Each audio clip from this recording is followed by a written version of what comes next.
আসসালামু আলাইকুম আরহামাতুল্লাহি ওয়া বারাকাতুহু। সবাই কেমন আছেন? আশা করি সবাই ভালো আছেন। আজ আপনাদের জন্য নিয়ে এসেছি গল্পের ৬ নম্বর পর্ব। আশা করি গল্পটি আপনাদের ভালো লাগবে। তাহলে চলুন শুরু করা যাক। এদিকে রাহা আমার হাত শক্ত করে জড়িয়ে আছে। ডাক্তার আঙ্কেল যখন ওর হাতে ইনজেকশন মারতে উদ্যত হয়, তখনই হঠাৎ আমাকে আর ডাক্তার আঙ্কেলকে অবাক করে দিয়ে রাহা এমন জোরে চিৎকার দেয় যে আমাদের কানের পর্দা ফেটে যাবার অবস্থা। ওর চিৎকারে পুরো বাড়ি যেন কেঁপে উঠল। শুধু তাই নয়, সাথে আমার হাত শক্ত করে ধরে কামড় বসিয়ে দেয় আমার বাহুতে। এমন ভাবে কামড় দিয়েছে যে রক্ত বেরিয়ে গেছে। ডাক্তার আঙ্কেল রাহার কাণ্ড দেখে হাঁ হয়ে যায়। চোখ দুটো বড় বড় করে রাহার দিকে অবাক হয়ে তাকিয়ে থাকে। এদিকে আমার অবস্থা শোচনীয়। রাগে, অপমানে, লজ্জায় মাথা হেট হয়ে যাচ্ছে আমার। অন্যদিকে বাহুতে খুব ব্যথা করছে। মেয়েটি কামড় দিয়ে এখনো ধরে রেখেছে। কোনো রকম নিজেকে ছাড়িয়ে নিলাম। কিছু বলতেও পারছি না, কারণ ডাক্তার আঙ্কেল সামনে বসে আছে। জানি না উনি কি মনে করছেন। আমি কোনো রকম নিজেকে সামলিয়ে বললাম, আঙ্কেল আপনি ইনজেকশন দিন, আমি ওকে ধরছি। আমার কথা মতো ডাক্তার আঙ্কেল ইনজেকশন দিতে আবার উদ্যত হয়। এবার রাহা আমাদেরকে অবাক করে দিয়ে চিৎকার দিয়ে অজ্ঞান হয়ে যায়। এটা দেখে ডাক্তার আঙ্কেল ভেবাচাকা খেয়ে যায়। তিনি ভাবনায় পড়ে গেলেন, কি করে ইনজেকশন মারবে। এদিকে আমি হতবাক হয়ে তাকিয়ে আছি রাহার দিকে। আমি কি করব, কি করা উচিত সেটাই ভেবে পাচ্ছি না। ডাক্তার আঙ্কেল বলে, এখন কি হবে? বৌমা তো জ্ঞান হারালো। আমি বললাম, কিচ্ছু হবে না, অজ্ঞান হয়ে গেছে, ভালো হয়েছে। তা না হলে ইনজেকশন মারতে দিত না। আপনি এখন নিশ্চিন্তে ইনজেকশন মেরে দিন। আমার কথা শুনে ডাক্তার আঙ্কেল দেরি করলো না, রাহাকে ইনজেকশন দিয়ে দিল। সাথে আমার বাহুর ক্ষতস্থানে মেডিসিন লাগিয়ে ব্যান্ডেজ করে দিল। এদিকে রাহার চিৎকার শুনে মা উপরে এলো কি হয়েছে দেখার জন্য। এসে দেখে আমার এই অবস্থা। মা অবাক হয়ে বলে, কিরে তোর এখানে কি হলো আবার? আমি কিছু বলার আগে ডাক্তার আঙ্কেল বলে, তার আগে আমাকে এটা বলো ভাবি, এই বাচ্চা মেয়েটাকে কোথা থেকে নিয়ে আসছো? এটা তো পুরোই বাচ্চা। একটা ইনজেকশন দিতে যা কাণ্ড করলো তা দেখে তো আমি পুরোই শক। আমি আমার ক্যারিয়ারে এমন ভয় পেতে কাউকে দেখিনি। ডাক্তার আঙ্কেলের কথা শুনে মা অবাক হয়ে বলে, বাচ্চা মেয়ে মানে? বুঝলাম না, কি হয়েছে খুলে বলুন তো। আর তানবীরের বাহুতেই বা কি হয়েছে? ডাক্তার আঙ্কেল মুচকি এসে বলে, তেমন কিছু না, আমাদের ছোট্ট বৌমা কামড়ে দিয়েছে আর ইনজেকশনের ভয়ে অজ্ঞান হয়ে গেছে। যাই হোক, ইনজেকশন দেওয়া হয়ে গেছে, এখন আর ভয়ের কোনো কারণ নেই। মা অবাক হয়ে বলে, কিন্তু জ্ঞান হারিয়েছে যে, কোনো সমস্যা হবে না তো? ডাক্তার আঙ্কেল বলে, ও কিছু হবে না, ভয় পেয়ে অজ্ঞান হয়ে গেছে, কিছুক্ষণের মধ্যে জ্ঞান ফিরে আসবে। তখন এক গ্লাস গরম দুধ খাইয়ে দিও, ব্যাস সব ঠিক হয়ে যাবে। তাহলে আমি এখন আসি। মা বলে, সে কি, নাস্তা না করে চলে যাবেন নাকি? নিচে চলুন, আপনার বন্ধু অপেক্ষা করছে আপনার জন্য। এই বলে মা ডাক্তার আঙ্কেলকে নিয়ে চলে গেল। আমি রাহার দিকে এক নজর তাকিয়ে চলে গেলাম টি শার্ট চেঞ্জ করতে, কারণ টি শার্টে রক্ত লেগে আছে। মেয়েটা যে মাঝে মাঝে কি করে সেটাই ভেবে পাই না। আগে জানতাম অন্ধকারে ভয় পায়, এখন দেখছি ইনজেকশনও ভয় পায়। জানি না আর কিসে কিসে ভয় পায়। একবার অন্ধকারে ভয় পেয়ে বুকে নখ ফুটিয়ে দাগ করে দিয়েছে, এখন ইনজেকশনের ভয়ে বাহুতে কামড়ে দাঁতের দাগ বসিয়ে দিয়েছে। জানি না আর কি কি করবে সামনে। ওকে দেখলে মনে হয় অনেক বড় হয়ে গেছে, কিন্তু স্বভাব চরিত্র একদম বাচ্চাদের মতো। একটু থেকে একটু কিছু হলেই বাচ্চাদের মতো কান্নাকাটি করে। জানি না এটাকে নিয়ে কিভাবে সারা জীবন সংসার করব আমি। টি শার্ট চেঞ্জ করতে করতে কথাগুলো ভাবলাম। একটু চোখে মুখে পানি দিয়ে আবার রাহার পাশে এসে বসলাম। মেয়েটি এখনো অজ্ঞান হয়ে পড়ে আছে। হঠাৎ চোখে পড়লো ওর ঠোঁটের চারিপাশে রক্ত লেগে আছে। আমাকে কামড়ানোর সময় হয়তো লেগে গেছে। এটা দেখে মনের অজান্তে হেসে উঠলাম। হাসির কারণ হলো ওকে দেখতে কোনো রাক্ষসের থেকে কম লাগছে না। ছোট্ট একটা রুমাল ভিজিয়ে এনে ঠোঁটের চারিপাশে মুছে দিলাম। কিছুক্ষণ অপলক দৃষ্টিতে ওর দিকে তাকিয়ে রইলাম।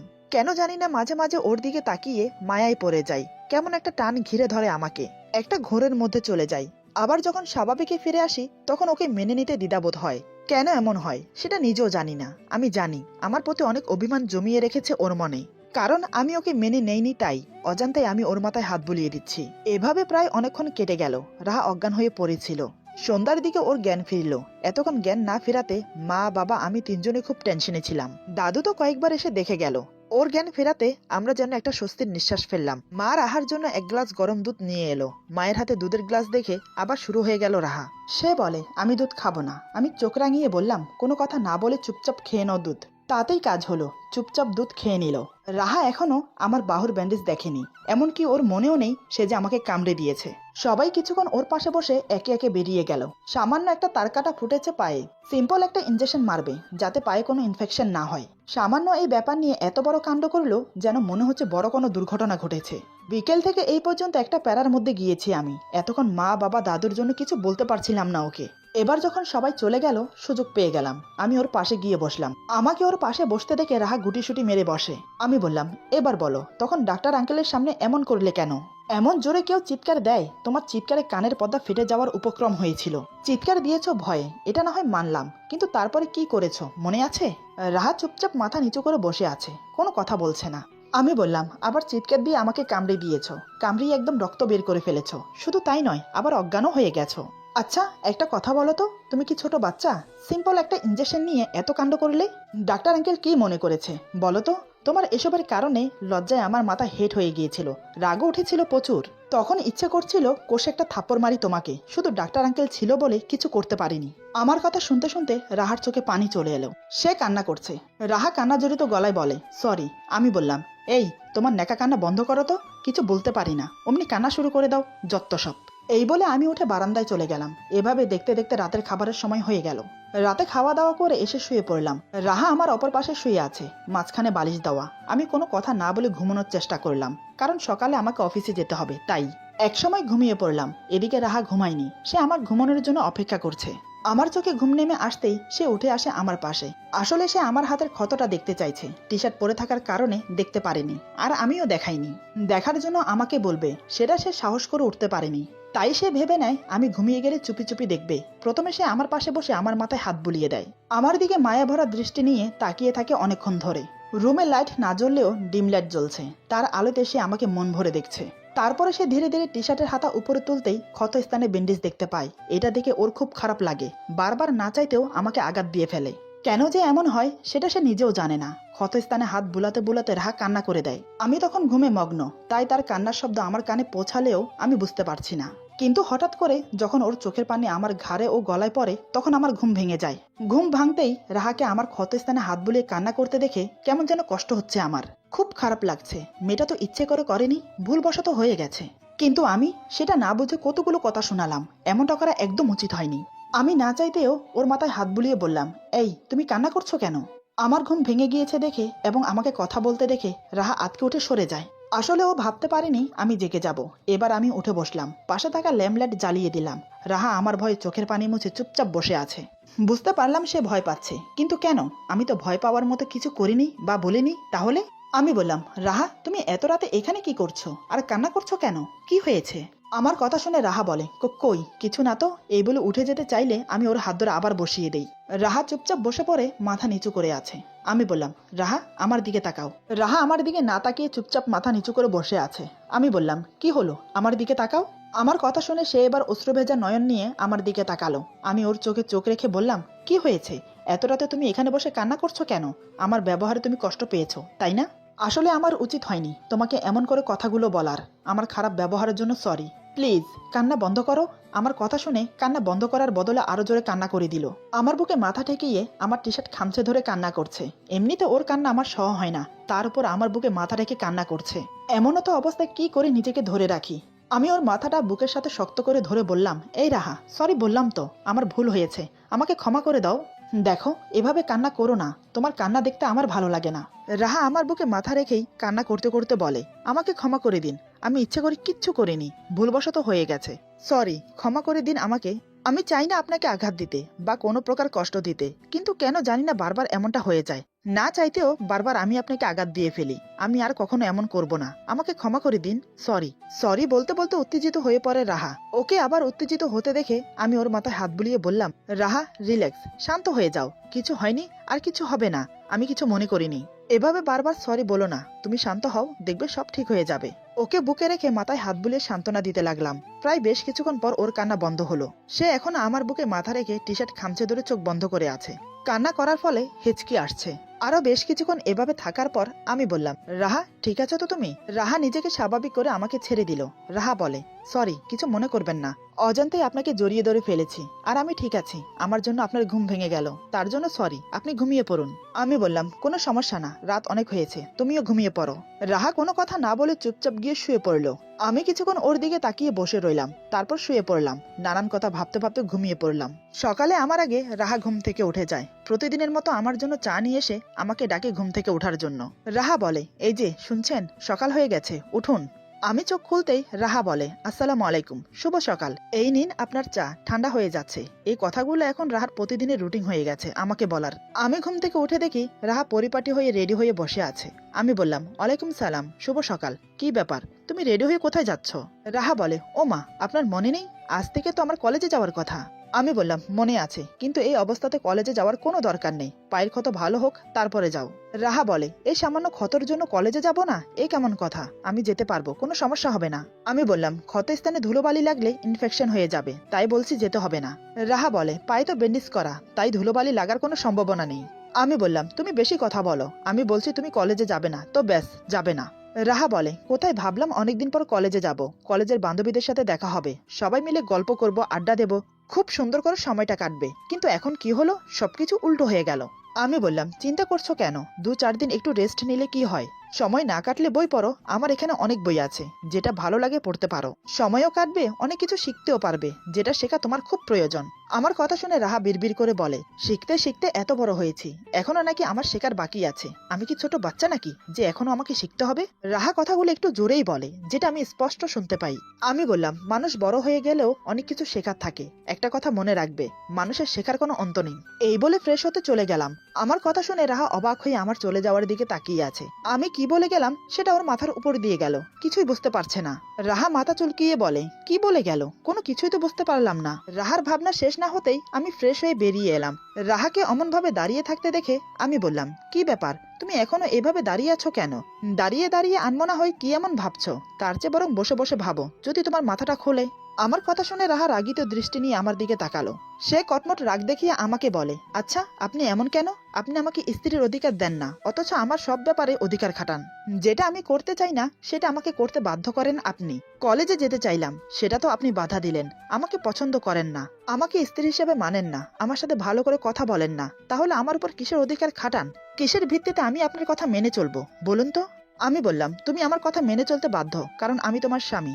আমি তোমাকে স্ত্রীর অধিকার না দিলেও তুমি কিন্তু আমাকে স্বামীর অধিকার দিয়েছ, সেই অধিকারে আমি তোমার সব ব্যাপারে নাক গলাই। আমি তোমাকে স্ত্রীর অধিকার না দিলেও তোমার ভালো মন্দ দেখার এবং তোমাকে আগলে রাখার সম্পূর্ণ দায়িত্ব আমার। আচ্ছা তুমি আমাকে একটা কথা বলো তো, স্বামী স্ত্রীর সম্পর্ক কি শুধু শারীরিক সম্পর্কতেই কি বজায় থাকে? শারীরিক সম্পর্ক করলেই কি তারা স্বামী স্ত্রী? আমার কথা শুনে রাহা লজ্জায় মাথা নিচু করে নিল। মাথা নিচু রেখে রাহা বলে, আপনি কি কথার মাঝে কি কথা টেনে আনছেন? আমি কি একবারও সেই কথা বলেছি? আমি বললাম, তোমার আমার মাঝে সেটা ছাড়া তো আর সবকিছু স্বাভাবিক। তুমি আমার টেক কেয়ার করছো, আমি তোমার টেক কেয়ার করছি, তোমার ভালো মন্দ সবকিছুর খেয়াল রাখছি। রাতে একই বিছানায় দুজন ঘুমোচ্ছি, শুধু আমাদের মাঝে থেকে গেল শারীরিক সম্পর্কটা, যেটা এখনো আমাদের মাঝে হয়নি। রাহা বলে, কি আবল তাবল কথা বলছেন? স্বামী স্ত্রীর মাঝে শারীরিক সম্পর্ক ছাড়াও আরো অনেক কিছু থাকে, যেটা আমাদের দুজনের মাঝে নেই। স্বামী তার স্ত্রীর দেখভালের দায়িত্ব, ভরণ পোষণের দায়িত্ব পালন করলে দায়িত্ব শেষ হয়ে যায় না। এমনকি শারীরিক সম্পর্কে জড়িত থাকলেও স্ত্রীর প্রতি স্বামীর দায়িত্ব শেষ হয়ে যায় না। স্বামী স্ত্রীর মাঝে একটা মধুর সম্পর্ক থাকা খুবই জরুরি। স্বামী স্ত্রী একে অপরকে ভালোবাসবে, তাদের মাঝে একটা গভীর বন্ধুত্ব থাকবে। স্বামী তার স্ত্রীর সাথে রোমান্টিক সময় কাটাবে, একে অপরকে চোখে হারাবে। স্বামী তার স্ত্রীকে মন খুলে ভালোবাসবে। এমন হওয়া উচিত স্বামী স্ত্রীর সম্পর্ক, কিন্তু আমাদের মাঝে তেমন কোনো সম্পর্কই নেই। আমি বললাম, এমনটা হওয়ার কারণ তুমি নিশ্চয়ই জানো। তোমার আমার কথা শেষ হতে দিল না, তার আগে রাহা বলে, ব্যাস ব্যাস, আমাকে আর স্মরণ করিয়ে দিতে হবে না। কেন যে বারবার ভুলে যাই, কেন যে বারবার ছুটে আসি নিজের অধিকার পাওয়ার জন্য, আমি জানি না। আমার মনে রাখা উচিত যে আপনি আমাকে পছন্দ করেন না। সরি, আজ থেকে চেষ্টা করব নিজের সীমায় থাকার। খুব কষ্টের সাথে কথাগুলো বলে রাহা। কথাগুলো বলতে বলতে ওর চোখে জল চলে এলো। সে চোখের পানি মুছতে মুছতে চলে যেতে উদ্যত হলো। আজ কেন জানি ওর কথাগুলো আর ওর চোখের পানি দেখে আমার কলিজায় আঘাত করলো। এক মুহূর্তের জন্য মনে হলো আমি অন্যায় করছি ওর সাথে। আমি সাথে সাথে পেছন থেকে ওর হাত টেনে ধরলাম। রাহা বলে, হাত ছাড়ুন, আমাকে নিচে যেতে হবে। আমি ওর হাত ছাড়ার বদলে ওকে আমার দিকে ঘুরিয়ে দাঁড় করালাম। রাহা নিচের দিকে তাকিয়ে কান্না করছে। আমি ওর চোখের পানি মুছে দিয়ে বললাম, কথায় কথা ছোট বাচ্চার মতো কান্না করো কেন তুমি? এভাবে ভেঙে পড়ো না, সময় হলেই সব ঠিক হয়ে যাবে। রাহা এবার নয়ন ভরা জল নিয়ে আমার দিকে তাকালো। রাহা বলে, বললেই তো সব ঠিক হয়ে যায় না। জানি হয়তো আমি কোনোদিনও আপনার পছন্দের হতে পারবো না, চাইলেও আমি নিজেকে ফর্সা সুন্দরী রমণী হিসেবে গড়তে পারবো না। আপনার যেমন পছন্দ তেমন কোনোদিনও হতে পারবো না। হয়তো গায়ের রং পাল্টাতে পারবো না, তবে আপনার ভালোবাসা পেতে আপনার মনের মতো হওয়ার চেষ্টা করব। যদি আমি আপনার মনের মতো হতে পারি, তাহলে কি আপনি আমাকে ভালোবাসবেন? আমি অপলক দৃষ্টিতে ওর চোখের দিকে তাকিয়ে কথাগুলো শুনছি। কেমন একটা অদ্ভুত মায়া খেলা করছে ওর চোখে মুখে। কান্না করার ফলে চোখের কাজল লেপটে গেছে, তাতেই অদ্ভুত একটা সৌন্দর্য ফুটে উঠেছে ওর মাঝে। না চাইতেও বারবার আমার চোখ ওর দিকে আটকে যাচ্ছে। এমন অদ্ভুত আকর্ষণীয় মায়া ভরা মুখ নিয়ে আমার সামনে দাঁড়িয়েছে যে আমি ওকে দেখতে দেখতে অন্য জগতে হারিয়ে যাচ্ছি।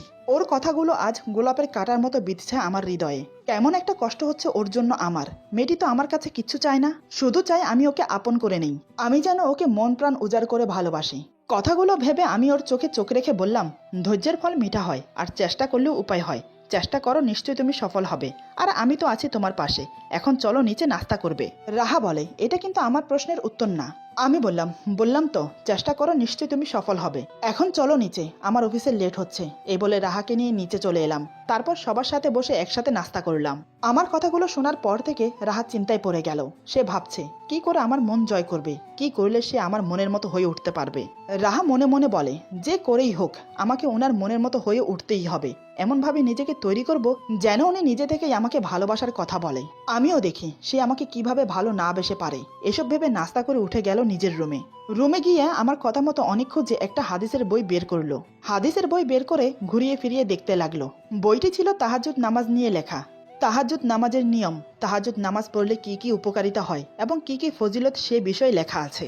বইটা দেখে রাহার কৌতূহল হলো জানার। আসলে সে তাহাজ্জুদ নামাজের কথা শুনেছে, কিন্তু তার ফজিলতের কথা, কিভাবে পড়তে হয়, পড়লে কি কি ফজিলত আছে সেই ব্যাপারে কিছুই জানে না। তাই সে খাটে হেলান দিয়ে আরাম করে বসে বইটা মনোযোগ দিয়ে পড়তে লাগলো। প্রথম বইটা পড়তে অমনোযোগী হলেও পরে পরে মনোযোগ ও আগ্রহ বেড়ে গেল। একসময় বইটা পড়ে শেষ করে মনে মনে খুশি হতে লাগলো। একদিকে আবার ভাবনায় পড়ে গেল, কারণ তাহাজ্জুদ নামাজ রাত 12টার পর থেকে শুরু হয়। 2-2:30টার দিকে তাহাজ্জুদ নামাজ পড়লে সবচেয়ে বেশি ভালো, কারণ তখন মধ্যরাত।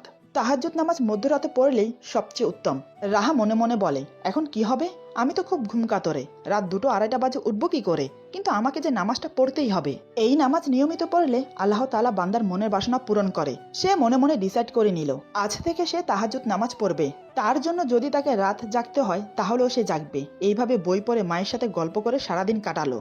আমি অফিস থেকে ফিরলাম সন্ধ্যার দিকে। তখন রাহা মায়ের পাশে বসেছিল। আমাকে দেখার সাথে সাথে রুমে চলে গেল। এটা দেখে মা আমার দিকে তাকিয়ে মুচকি হাসে।